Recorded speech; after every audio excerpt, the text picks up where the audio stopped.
Welcome to our channel.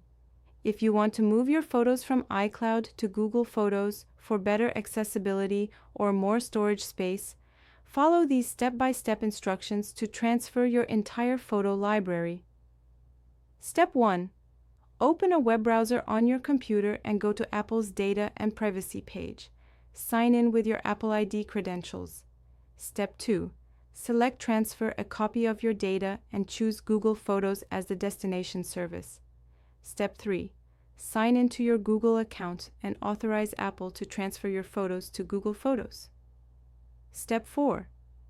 Choose whether to transfer all photos or select specific albums, then confirm your transfer request. Step 5. Wait for Apple to process your request. You'll receive an email when the transfer begins and another when it's complete.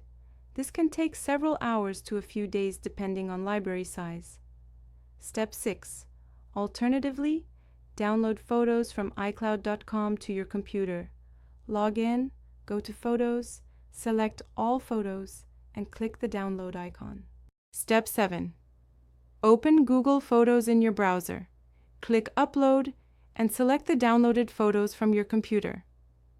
Step 8. Wait for the upload to complete. Once finished, verify all photos transferred correctly by checking your Google Photos library. Don't forget to like this video and subscribe to our channel.